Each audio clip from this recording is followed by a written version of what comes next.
Hey guys, welcome to the Perspective channel. If it's your first time here, my name is Claudia. I'm a real estate agent and a mortgage broker here in Atlanta. I release video every week where I share my perspective on a range of topics from real estate to personal finance and business. In today's video, I will share with you 6 tips for home buyers to compete in a seller's market.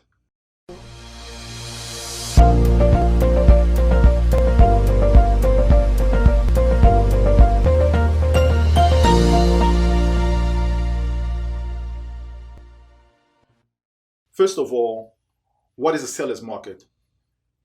The definition of a seller's market is when you have a listing inventory that is less than 6 months. In Atlanta, on the last report, December of 2020, our current inventory sits at 1.3 months. What does that mean? That means if we don't list a single home moving forward, in 1.3 months, we will run out of homes. So basically, a seller's market is anything that is less than 6 months, a buyer's market, anything that is 7 months and over, and a normal market is between 6 and 7 months. Because we are a seller's market, there's very few homes on the market and a lot of buyers. So for home buyers now, if you see a house, you are competing with a lot of other buyers. So hopefully those tips I'm going to share with you will help you have a better understanding, give you an advantage over other buyers that will help you get the home that you want. The first thing you need to do is to make sure that you get pre-approved. Even under normal condition, the first thing you want to do when you start looking for a home is to make sure that you talk to a lender and make sure that you're pre-approved. If you're a cash buyer, make sure that you have proof of funds showing that you have the money on hand ready to go. So why is that so important? So basically, think of it this way, right? You probably go on Zillow and see a beautiful home that you want, and you fall in love with the house. Then you call an agent and you say you want to go see this house. The agent say, okay, take you out, you go see this house. And it's the perfect house, and you fall in love with the house. The house is $250,000. You say, perfect, I want this house. So now you call your lender, say, okay, I went out with my realtor, I saw a beautiful house, and the house is $250,000, and I want to put an offer on the house. Lender said, okay, send me all your documents, and I will put everything in and see basically what you qualify for. So the following day, your lender called you and said, guess what? I got you pre-approved for $225,000. So basically that means you cannot get this house. You do not qualify. Your income does not support this particular house. So that's the downside, because you're going to shop for something without you knowing what you can qualify for. At the same time, when you have your pre-approval letter on hand, so that tells the seller now that guess what? You've talked to a lender, you're qualified, and you're ready to go. You're a serious buyer.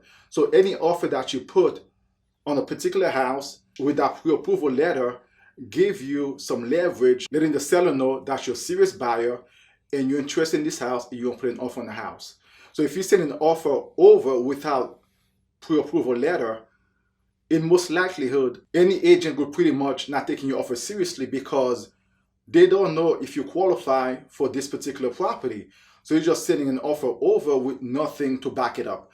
So the first thing you want to do before you even go out with your agent, I know a lot of time as new buyers, we are excited, we want to go out, we want to see this particular house, but you don't want to go out there and fall in love with a house. Then you don't qualify financially. Worse yet, you don't qualify for anything at all. So to avoid that kind of disappointment, always make sure the very first thing that you do, you talk to a lender, make sure you're pre-approved and you know exactly what you're pre-approved for. Once you know an amount, then basically with that letter in your back pocket, you can go shop and get the perfect house that you want. The next tip is don't be too choosy. Because we're in a seller's market, there's very limited inventory. I know a lot of times when I work with buyers, they have a wish list. They have the perfect house in mind that they want. And this is the house that they want. They're not going to settle for anything else. I totally understand. Sometimes you have to be open when you find a house. It may not be the perfect house. Sometimes it may just need some cosmetic repair and some other minor stuff. One thing you have to keep in mind, you can always upgrade your kitchen, you can always upgrade your bathroom, But if you find a house that is in a perfect location that you want, if you have kids in a school district that you want, definitely give that a lot of consideration, because that's one thing you cannot change. You cannot change the location of a house. Everything else, as far as like cosmetics, as long as it's not something that is major like foundation or electrical or plumbing, stuff like that, you just have to kind of make a decision. Is that a deal breaker, or is that something that you can fix at a later time? So that's something you definitely got to be mindful of, especially in this market. If you find a house that you really love and it's in a perfect location, the school zone that you want, the neighbor that you want, and it's close to your job, so you got to weigh your option, and kind of sometimes you have to make a decision as far as like, you may not get everything that you want on your particular wish list, but you have the most important thing that you need. So the next tip number 3, when you make an offer in this market, make sure you make your best offer first. This is not the time you're looking to negotiate with the seller. This is not the market, because inventory is so low, especially in Georgia. For every house, you may have 20 to 50 buyers who want this particular house. So you are competing with a lot of people. So if you find a house that you really, really want, I definitely suggest you put your best offer first. Don't try to make a low offer and thinking the seller gonna come back and negotiate. That may work in a buyer's market, but that's not gonna work in the seller's market. Because I can tell you from experience, when I send an offer over to an agent and I'll call and ask the agent, do you have any offers pending? A lot of times they have multiple offers to choose from. So I always advise my client, if this is the house that you want, you gotta give your best offer first. And don't ask for a lot of things that are insignificant. This is not the market that you want to do that in. Once again, if it's a buyer's market where you have a lot of sellers and very few buyers, the sellers are more willing to negotiate with you. They are more willing to negotiate with you because you have a lot to choose from. But now the sellers have the leverage. So you're not in a bargaining position where you can demand certain things. So if you see the house that's in the location that you want, the school district, if you have kids, that is close to your work, and just lacking certain little things, just go all in and put your best offer, and hopefully that should give you a good chance of getting the house. The 4th tip that is very important. Once again, we are in a seller's market where people are vying for one particular house and you have many, many buyers. So you have to establish first, what is your price ceiling? Say for instance, you can say beforehand, you're not going to spend no more than $200,000. Because what I've seen happening now, people are so emotionally caught up with a house, they fall in love with a particular house, they get into a bidding war. You will lose. Yes, you may win the house, but at the same time, you're going to overpay for this particular house. The seller will always win. Because guess what they do? They are collecting offers. When you call them, yeah, we got an offer, but they're not going to tell you what is the offer is for. They're not going to tell you, because guess what? They work in the seller's best interest. The seller's agent, their job is to get the most money for their client. So you, on the other hand, you want to save money, so you don't want to give money away. So you have to establish exactly what is the most are you willing to spend. Once you reach that amount, you just stop. You just have to say, okay, this is not my time. This is not the house, and keep looking. But if you want the house so desperately and you're willing to go above and beyond your price ceiling, guess what's going to happen, right? When you buy a house, you may overpay for the house, which may be fine.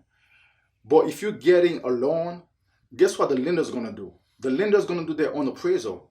So if the house does not appraise for what you pay for it, you have to come up with a difference, because they're not going to give you a loan for a house that is not worth what it is. Say for instance, if you pay $215,000 for a property and the bank sent an appraiser out and the appraiser said the house is worth $200,000, this is the loan you're going to get for $200,000.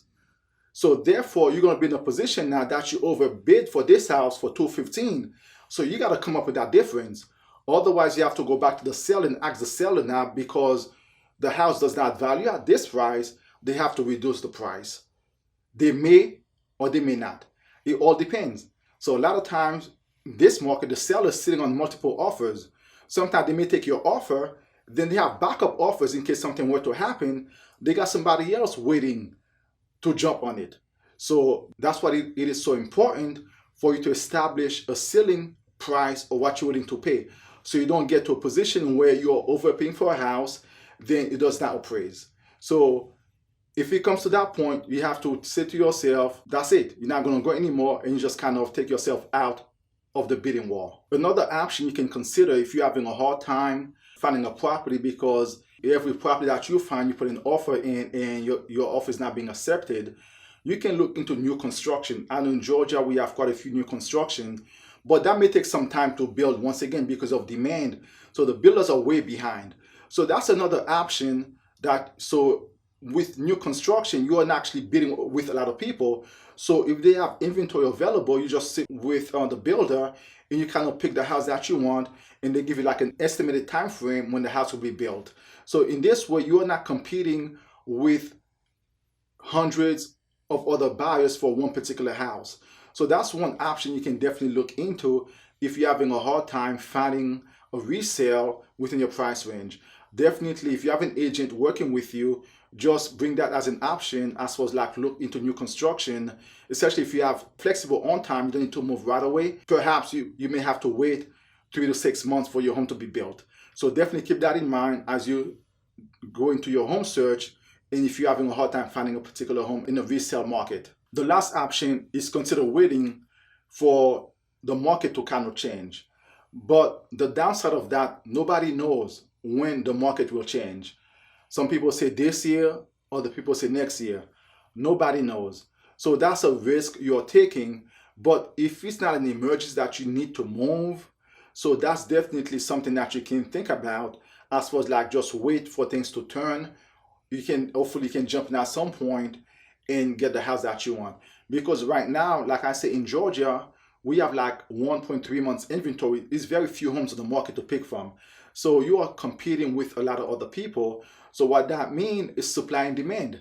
So there's a lot of demand, but the supply is very low. So you're gonna pay, sometimes overpay what is the house is worth. So if you don't have to move, and if you can afford to wait a few months just to kind of gauge which direction the market is going, definitely that's another option that you can think of. You can kind of sit back and kind of watch and see how things go. Maybe at some point in the middle of this year, you can decide to jump in the market. Once again, that's a personal decision you'll have to make. You can talk to your agent and see exactly how the market is in your area, and based on that, you can make that decision for yourself. Finally, guys, one thing I'm gonna stress over and over again: do not get carried away in this market that you want a home so bad that you're gonna do whatever you can to get this particular home. Like I said previously, you may outbid everyone and get the house, but at the same time, what's the point of you having a house that becomes a financial burden to you, that you become house poor because you want a house so bad that you're willing to do everything that is in your power to get this house? As an agent, for all realtors, yes, we do work on commission, and sometimes some agent may kind of nudge you along to make an offer on certain properties. But I'm going to be honest with you. Yes, we work on commission and we don't get paid if we don't sell a house. But if your agent is honest, they'll say, listen, although I want to sell your house, but this is not the time. If you can wait, you should wait. Because at the end of the day, guess what's going to happen? You're going to buy this house that you can barely afford. The agent's going to get paid and move on. So you're going to be the one that's going to be stuck with that mortgage. And if something were to happen and you cannot pay for this mortgage, you're the one that's putting your family at risk, your home at risk, and your future at risk. The agent's moving on. They're getting their commission check and they're going to be gone. So this is your decision. Do not let anybody kind of nudge you or insinuate any kind of thing that's going to push you to make a decision that you don't feel 110% comfortable of making. So guys, if you enjoyed this content, please don't forget to like, subscribe, and share. I want to thank you guys for watching, and I'll see you in the next video.